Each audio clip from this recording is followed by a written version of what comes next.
Varka is finally here, and bro did not disappoint. The Grand Master of the Knights of Favonius just walked into Genshin Impact 6.4, dual-wielding claymores like an absolute menace. One hand is pure Anemo, and the other one absorbs whatever element you feed it, and together they turn everything on the screen into confetti. This man was gone on an expedition for like 4 years of real time and came back with 2 claymores. Most characters can barely handle one weapon. Varka said, nah, I need a matching set. And you know what? I respect that. If you're pulling for this man, or you already have him and you're trying to figure out how to build him, this is the only guide you'll need. We're covering constellations, talents, artifacts, weapons, and team props. We're covering everything. So let's get right into it. So first things first, Varka at C0 is already cracked. His core kit is excellent and you do not need constellations to make him slap. But if you're thinking about going deeper and whaling, here's a breakdown. C1 gives you an extra special skill used when you enter his Sturm and Drang mode, plus this thing called Lyrical Libation, which can consume for a fat 200% damage bonus on your special skill or as you're devoured. It's a huge quality life upgrade and a massive personal damage spike. One constellation and he's already like a different character. Hoyo knows exactly what they're doing with these C1s, man. C2 adds AoE Anemo damage, scaling at 800% attack on top of your special skill and charge attacks. That's just free damage stapled into everything you're already doing. It's like getting a bonus fry at the bottom of the bag, except the fry does 800% attack scaling. C3 is a skill plus 3, which is nice for your skill. It's your bread and butter of the kit. Your C4 is where he becomes a team player. Every time you swirl, your whole team gets 20% Anemo plus matching element damage bonus for 10 seconds. Varka went from solo carry to the guy who brings pizza into the office and everyone's eating. C5 is adding 3 points to his burst. His burst is the lowest priority part of his kit, but if you're C6ing him, who's going to stop you at this point? And C6 turns him into a swirl stacking monster with 3 extra special attacks and 20% crit damage per stack. At this point, the enemies aren't dying, they're being deleted from the game files. For priority, it goes to signature first, and then you can prioritize the rest of the constellations. C1, then C2. That's your biggest power jumps. Most players should probably stop at C2, but if you're a whale like me, let's go for a C6. Why not? It's Varka. We've been waiting for him. Now, real quick, if you are going for Varka's constellations or his signature weapon, and your wallet is giving you that look like, bro, we just paid rent, chill out, make sure you check out LootBar. They sell Genesis crystals and Welcome Moons at a discount, so you're literally getting more pulls for less money. I'll have the link in the description. Top ups are instant, it's legit, and your wallet will thank you. Anyways, back to the guy. His normal attack is a 5-hit combo plus a charge attack cross slash. In Sturm and Drang mode, these scalings jump way up since they pull from his skill talent values. This is your main damage source during his on-field window, so it matters a lot. Also, shout out to whoever animated this man, because the dual-wielding claymore attack chain is the coolest thing in the game right now. Sorry, Alakino mains, I said what I said. She has a scythe, but come on, dual-wielding claymores, it's just next level. His elemental skill, Windbound Execution, is the core of his entire kit. Tap it and you get AoE damage, plus you enter Sturm and Drang mode for 12 seconds on a 16-second cooldown. While you're in this mode, normal and charge attacks deal Anemo with the left claymore and your absorbed element with the right one. You also get access to a special skill, which has 2 charges that recharges as you land normal attack hits, and Azure Devour, which has in no stamina special charge attacks.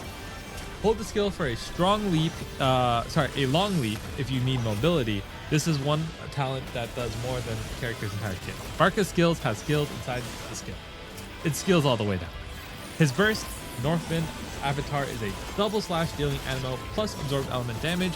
It's a 60 energy, 15-second cooldown. It's a nice nuke, but honestly, it's filler. Use it at the end of your rotations if you have the energy. Think of it like dessert. You don't need it, but if it's there, you're not saying no. 4. For passives, his Wind Vanguard up to 4 swirl stacks, giving 7.5% damage bonus per stack. Plus, he has insane attack scaling where every 1,000 attacks give roughly 10% Anemo and matching element damage bonus up to a 25% cap. And if you're running double Anemo plus double of the same absorbed element, you're looking at 140 to 220% damage multiplier. That is disgusting, by the way. Whoever designed this passive woke up and chose violence. Also, if you've done the Witch's homework quest and have 2 Hexerei characters, you get faster special skill cooldown reduction. Talent leveling priority is a skill first, normal attack in second, burst last. Skill scales literally everything that matters. Normal attack is still worth leveling since you're going to be on field swinging, and burst is just a little cherry on top.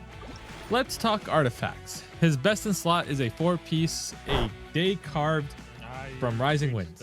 This set was basically made for him. The 2-piece gives 18% attack, and the 4-piece gives you Blessing of the Pastoral Winds, which is a 25% attack for 6 seconds after hitting it with normal attacks, charge attacks, skill, or burst. If you've done the Hexerei quest, you also get Revolve of Pastoral Winds, which is an extra 20% crit rate on top, and it triggers off field, so it works perfectly with this quick swap rotation. Toyo literally gift wrapped this set and put his name on the tag. If you don't have a good 4-piece set, you can run 2-piece of Iridescent Veneer for 15% animal damage bonus, plus any attack percent set like Gladiator or Chimanata. It works fine as a transitional build. We've all been there. The artifact grind is a war of attrition, and the domain always wins. For main stats, you want crit damage on the circlet, since his set and weapon already give plenty of crit rate. Attack percent on the sands is mandatory. He is a massive attack scaler, so do not run anything else here. I will find you and tell you to fix it. And for your goblet, we want more attack percent because it's the safest and most consistent option for across all the team. You can run Anemo damage bonus for a general boost or a specific element damage goblet if you're locked into one of those teams, but the gain is only like 3 to 7%. So attack percent is the play for flexibility. Substats, you want crit damage and crit rate first, then attack percent, then enough energy recharge to hit around 130 to 140%, so you can burst every other rotation, and the elemental mastery for swirl damage.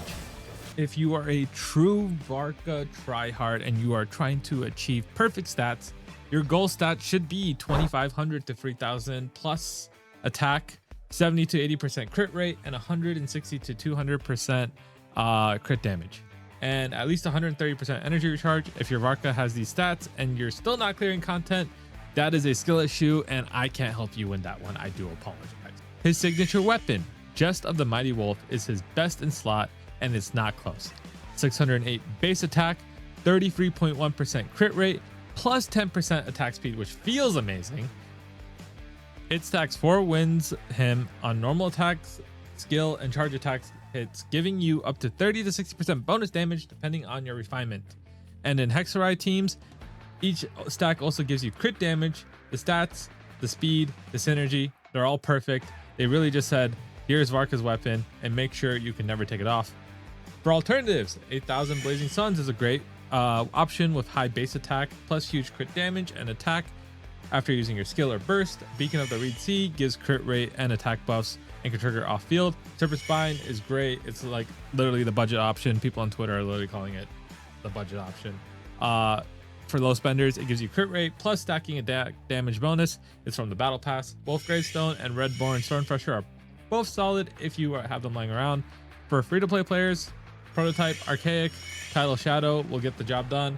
Not glamorous, but functional. It's like giving that Honda Civic energy. It'll get you there, you know? Let's talk team comps. This is where Varka really comes alive. You want double Anemo for VV Shred, grouping Hexerei Synergy, plus double the same element for consistent infusion, and that massive 140 to 220% multiplier from his passive. Venti is the preferred Anemo partner, but Sucrose or Jean works too. Basically, if they breathe wind, Varka wants them on your team. I saw some people trying Kazuha. I haven't seen a lot of Kazuhas, so you know he can work there too. Pyro teams would be probably your best overall comp until you get more Hexerei units. You're running Varka, Venti, Durin as your Pyro Hexerei sub DPS, and Bennett for attack buffs and healing. Pyro Resonance is just the cherry on top. If you're free to play, swap Durin for Shang Ling and Venti for Sucrose, and you're literally cooking. It's literally the banner. You just pull on this banner and you'll probably get your team right there. That's his Pyro team. Hydra team is excellent if you have Fiorina, Varka, Venti, or Jean. Fiorina for her insane damage buff and Hydro applications, and then you could probably toss in Mona, Jingcho, or Siegewein for more Hydro and healing. These team buffs are absolutely stacked. Fiorina carries the team so hard, she could be charging red. For Electro teams, it's super comfy. Varka, Venti, or Sucrose. Then you want Fischl for Electro Battery and your sub DPS, Kuki Shinobu or Aeon Sun for healing plus more Electro. Electro Resonance gives energy and swirls come easy. This is just I want you to press buttons and see things die team, honestly. Cryo teams work great with Shenhe. You want Varka, Venti. If you don't have Venti, use Sucrose. Shenhe for cryo and attack buffs, and then Diona, Rosaria, or Escoffier for cryo, healing, and resistance shred. Very clean rotation, very satisfying, very I have every character in the game energy, but hey, if you do, honestly, just go off. You deserved it. All these teams honestly follow the same game plan. Doesn't really matter what element you want to run. Skill, normal attack combo, use your special skill and charge attacks, swap to your supports, repeat, pop your burst at the end if you have energy, and then quick and clean. And that's it for your Varka build guide. The Grandmaster is genuinely one of the most fun characters they've added into the game in a long time. Dual wielding claymores, swirl stacking, big attack scaling, Hexerei synergy. He's got it all. The man was hyped for years and somehow still exceeded expectations. At least for me, he did. That never happens in gacha games for me to be like this level of excitement. I'm genuinely super excited for Varka. Usually the hype of a character drops for everyone or within like 48 hours. For me, it's the reason I'm coming back full force into this game. I'm actually going to be C6ing him. That video will be coming soon. If this guide helped you out, drop a like, subscribe to the channel for more build guides and gacha content. You can check out merch at gachaking.store. You can use the LootBar affiliate to top up your gems. And let me know if you pulled for him and what team you're running. I'll catch you in the next one. Peace out, travelers.